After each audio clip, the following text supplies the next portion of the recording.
All of the views and opinions expressed here are those of the individual speaking and may not be representative of Konig American. At times, language may be considered vulgar. Listener discretion is suggested. You are now listening to the KONIG Behind the Wheel podcast.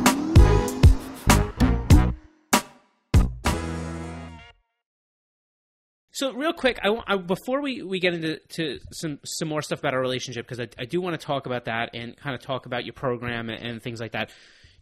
You came from Poland, but what's interesting to me is we talked about how the majority you grew up in Northern California. NorCal, yeah. Yeah, I can't say it anymore. So, but you went back to Europe. I did. So, 2007. Sorry, I guess I'm getting old. 2007. Decided that I was drifting in the States, doing just some pro-am stuff, doing just having fun.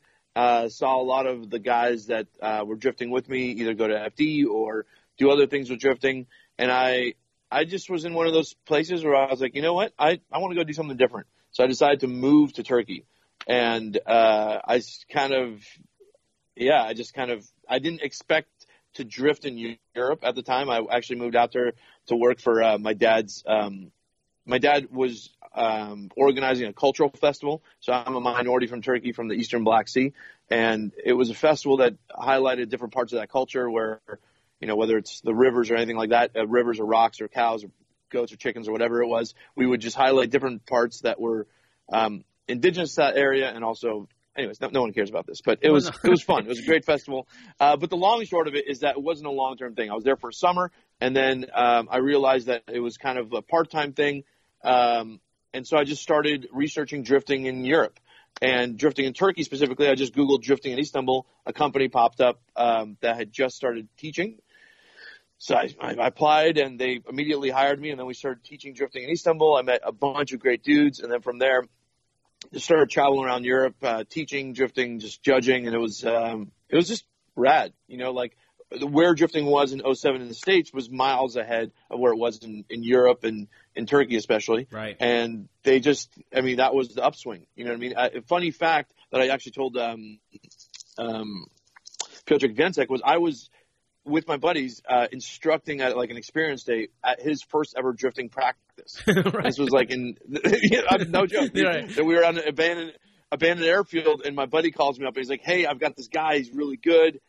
He wants to go drive his S14 he just got, and can we use part of your airfield?" I think that was like, and then, so we said, "Yeah, go ahead." And we go over there, and he's just ripping, and it was Piotrek. And you know, it's funny how just I don't know, drifting has brought me to a lot of amazing places. I've seen the world because of it, and I love the sport, and I think my main thing is I want to see it grow. Right. And I love seeing the passion that people have, not only for building cars, but just driving. Where the cool thing about drifting is that there's such a huge culture now about enjoying drifting. That's all it is. I mean, you look at the guys from NorCal Animal Style. You know, Julian Jacobs, probably one of the best drivers in the country, and he just drives for fun. He just literally drives to enjoy himself. And it's cool that people can form things outside of FD and just I don't know where this conversation is going, but yes, I started in the States. I moved to Europe in '07. Then I moved back full time in '13 to pursue going to FD. I moved back to pretty much go to FD.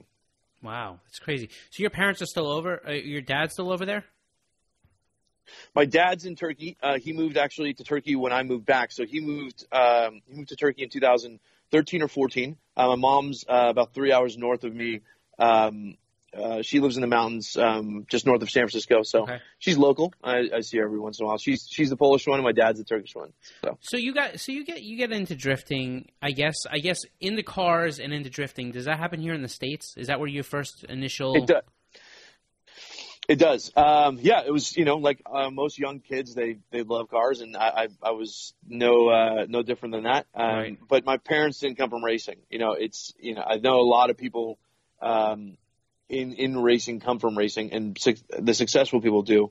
But I am definitely not one of those. My parents, my dad would coax me with he would make me or let me wash the car on Sundays in order to, when I'm 16, you'll be able to drive it. Right.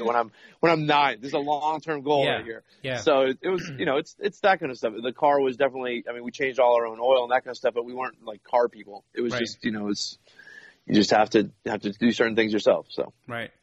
So where do you remember your first exposure to drifting to the point where you were like, oh?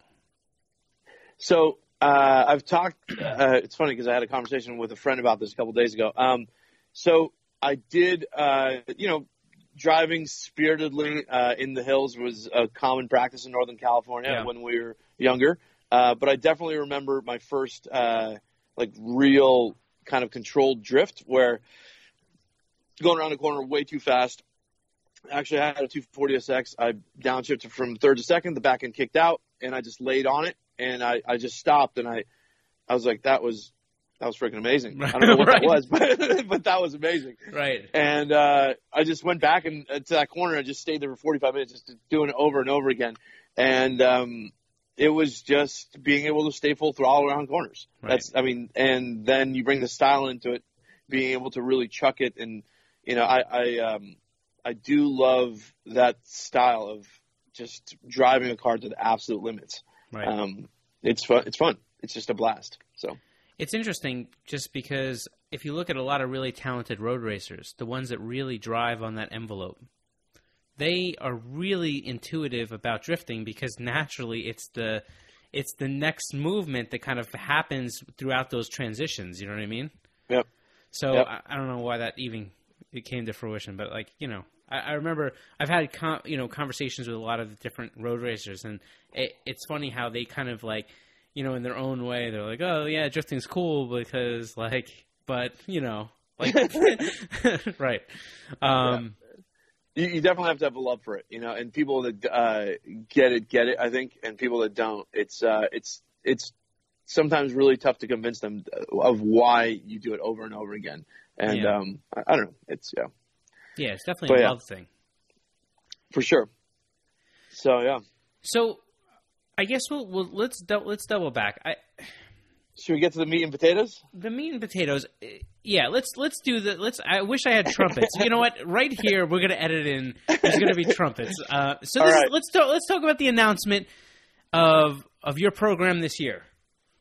So, the biggest change for 2019 is that I will not be running in Formula Drift Pro 1. We made it just in time. We signed up. We killed this program. No, it's a really hard decision in many ways. Yeah. But I'm going to tell you a story, and it is told as a story because it's a very true one, but it is what happened at Irwindale. And I will kind of walk you through, and I think after that, everybody will understand why I'm not running this year. So before Irwindale, did not really have the space or the ability to prep the car like I needed to. Yeah. So I go into Irwindale. We're driving on Thursday practice, and the car feels really grippy. Right, the car feels really grippy and low on power. I'm not sure if it's the weather. I'm not sure what's going on. Not sure why the car is making less power or making too much grip. It's hard to tell because that car and that setup has never been on that bank. So our computer takes a poop, and I'm having a lot of trouble pulling logs off the ECU to understand what's going on. My buddy that is the crew chief of Piotr Więcek, Gello, he comes over, straps his laptop in, and we get a log off the car for the last run of practice. He emails me the log. I have, again, trouble extracting the program and everything like that. And I go through qualifying. The car is not feeling great, and it's really, really struggling with grip and setup. And I'm having a dial out grip. And until right after, in my second run of qualifying, I'm like, all right, I'm just going to throw everything out there and make sure that I get on the wall and shift as fast as I can. I go first. First run was kind of a mess. It touched the wall. I just stayed in it. and I scored mid-70s. It was fine. I was like, all right, let's turn it up. I go first, second, and I go to third, and the car goes back into first. And this is now the second round or third round that I did something like that. And I'm like, is it me? Is it like a full-on driver error or something mechanically going on? So I have a GoPro behind me. We look at the GoPro footage, and it looks like my hand actually does go to third. But in fact, the shifter lever, because it's a Tex 101A and the E92, the shifter lever comes back 6 inches, over 4 inches. It has a strange fulcrum point, and essentially it just shifts itself back into first when I want to go quickly into third. We read the logs from the qualifying. We read the logs from practice finally on Friday night. It turns out the car is only running at 88% throttle. And most people will be like, oh, that seems like a lot. I mean, the car made, probably over 100. 88% of throttle is not too bad. The problem is that nitrous doesn't kick in until 90% throttle, and the car is a mess. So going into Saturday, we make a new shifter. The shifter, because of the strange fulcrum point, I don't want to have the chance of misshifting again. Some guys in the pits make a shifter. I go off for my first practice run. Now the e-brake lever hits the shifter and pulls it out of gear with the way they made it. So the first run out, I come back in. I say, this is not going to work. I stick the e-brake in the back of the truck. I pull it. And then I go out with ESSA now without having driven a car that I've never driven that setup, never driven that amount of power in that track car with no practice, essentially, going in with ESSA. Yeah. And then what happened with ESSA. He's an amazing driver, and I love driving with that guy because he's so just on point. And after that decision, I come back and I just have a long thought, and it's like, this is a mess. This is a total – all that story I just told you, like, none of those things should happen. Right. Maybe one can happen, but that whole thing should never happen. And if you expect to be successful. And like we talked about earlier, I just put a lot into this program, and it hasn't come together. Whether it's me trying to stay afloat, in Pro-Am and in Pro 2, I drove well. I mean, I drove people, if you lined up with me and the car didn't break, I had a good chance of winning. Right. And now it's like, am I getting there? And a lot of that stems from the mistakes I've made. And I need to take a step back, I think, and own all of the mistakes and slowly step back and take a year where I do demos and really – last year I did Grid Life, and it was amazing. People were like, "What?" It was fun. Yeah. It was I could drive again. It was my good Corey Hosford, great dude. We were chatting in the pits, and he was behind me on one run, and he was like, the throttle commitment and the angle were a little ridiculous. And it's like that's how I love to drive, and that's how I want to be able to drive. But when the program's not there, it's tough, man. It's tough. You know what was interesting for me? I was able to get out to 2 events last year. And again, I wasn't like I was eyeing you up for anything, but like, you're walking around, and when you have the time, because I usually go on practice days, it's easier for me. There's not too many people there. I'm able to kind of scoot through and kind of speak to people and then move out. So I remember just thinking when I rolled through, and I actually said this to Joey. We actually had a whole conversation about this, unbeknown to you, and I'm like, he was thrashing as a driver that was trying to kind of get himself dialed in and different things. Like, he was spending a lot of time working on his car at both events. Like, he was thrashing. You know what I mean? Yeah. And he was like, yeah, I've seen that too, and the whole thing. He's like, I wonder what the team setup is and what the support setup is. Like, I just, and I just couldn't help but think, man, something's off there in totality of the program, right? Because, and listen, I appreciate the fact you're taking the buck. You're right. You're like, look, the buck stops here. It's my fault. It's my program. Like, these are the things that didn't work out. Just didn't work out. Whatever. But then there comes this other piece where if you look around, if you have the opportunity to be there on certain days, yes, there are some drivers that are working around their own car and in between rounds when they have the time, but not necessarily when they got to get themselves back on track right away. When you need to make a quick change or a small change or some of these things, for you to have to be thrashing on your own car and then putting, with your suit on and then trying to jump, jam everything back on, jump back in and get in line to go run practice or try to get your car, get some runs in. I just remember thinking like, man, that's exhausting and tough. Like how does that happen? Right? So blame is the easiest game. And I'm not even asking you to call anybody out on it, but no, exactly. So the only way I move forward and get to the goal, and I can tell you my goal. Sure. It is to win an FD round. Right. And I know that sounds insane from the guy in 31st place, but I think I have the skill set. I just don't. I don't have I have the skill set in the seat. I don't have the skill set yet in managing my own team. And this is the year I want to take to try to figure that out, because I can't do another year like the past two. And 2017, showing up to Long Beach with a car that simply did not work. And that's why we took 6 rounds off and came back at Texas and went to Texas and Irwindale. I mean, this car it's fought me a lot. It's an interesting chassis to develop, and we've gotten some cues from HGK, but the rear suspension on this car it's finally gotten figured out. But huge kudos to Wisefab for spending so much time with us, with Kristaps and myself, in developing this, and a lot of this technology is transferred into the new Supra. It's not the same, but it's similar. A lot of this technology is transferred into the new F22 stuff, and it's pretty wild, the potential of these cars now. But somebody had to be the guinea pig, and I might have been that man, which is fine.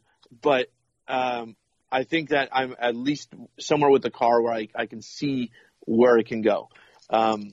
So it just needs more development, and it needs me acting as a better team manager and not saying yes to certain things, and taking my time. And when Long Beach is a few weeks away, and the count has steam coming out of it, you say yes to certain things that sometimes don't always make sense. So it is what it is, and I appreciate all the opportunities I've had, and I just need to take a breather, reset, right? And I think it's going to be really good in the long run. Yeah, so. but that's the thing. Like you will be back. This is not I'm leaving drifting. This is, in fact, I would even say this is the complete opposite. This is basically saying, hey, I'm here. I'm even more dedicated this season to drifting. I'm here to, first off, kind of get this car squared away. Second, I'm here to hit a bunch of events and get back kind of that, catch a breath of fresh air for a second. I want to hit some of these cool events, some of these grid lights. I want to do some of these exhibitions. I want to, hit some of my local stuff, in the car. Like, I want to be able to get out there and really, soak what it's all about in, right? Yep, absolutely. And it's okay. No, it's interesting because, that little experience I told you at Irwindale, you can look at it however you want, whether you look at it as a driver, whether you look at it as a fan, whether you look at it as another team member on a different team. Everyone will have their own perspective, but I think everybody will agree it's a mess, right? And through that mess, it's really hard to enjoy driving. Right. And at one point, I started it started affecting me in a personal way, where through the things that I put myself through, I won't say others put me through the things that I put myself through last season, I started to lose my mind straight up. Yeah. Where I you don't know which way is up anymore, because you don't know nothing makes sense anymore. There's so many things going on. There's so many issues. It feels like you're trying to plug a hole in a boat when the front of the ship is falling off. Right. And so I love drifting, and right. I want to continue to love drifting, and this is the year that's going to make that possible. Good. When you called to tell me that, I remember thinking, because we signed with you weeks, if it was even that long before. Yeah. And then he's like, "Oh, you have some time," which, like, when somebody asks me if they can call, they have just something to run by, that's usually not a great sign. Yeah. And I was like, I remember thinking, like, oh crap, he's gonna tell me that they can't compete or something's going. And you were like, whatever. But when after the first few minutes of that conversation, I understood exactly where you were at, and all of a sudden, those mental images of you thrashing so hard in the pits, this past year. It just, I was like, yeah, like I don't know, I wouldn't do it either. Like I get, like I get it 1,000%, and even more so. Like I think this is a great year. This is going to be a good year for you, and it's cool because the support that I'm getting from FD is pretty wild too. And is that right? It is. Like they're letting me do Motegi Super Drift, which is cool. Fantastic. Yeah, which is rad. And event. That's one of my favorite tracks on the circuit. So we'll be doing Motegi Super Drift. Awesome. There's a potential for us to drive at Ignite, which is amazing. I think we'll be able to do that, and we're doing both Grid Lives. It's all the events that I want to do. It's right. Cool because the guys at Grid Life are amazing. Nick Swan is treating me like a gentleman from day one. He's a great dude, and everybody over there, Chris, and they just run a good program. It's very, very reminiscent of what the European style events that I've tried to bring over a bit with Winter Jam, going to Gothaville with Kenny Moen back in the day, and Julian Smith from Garage D. Just seeing the wild times that happen there. It's nice to be able to bring that to the States. So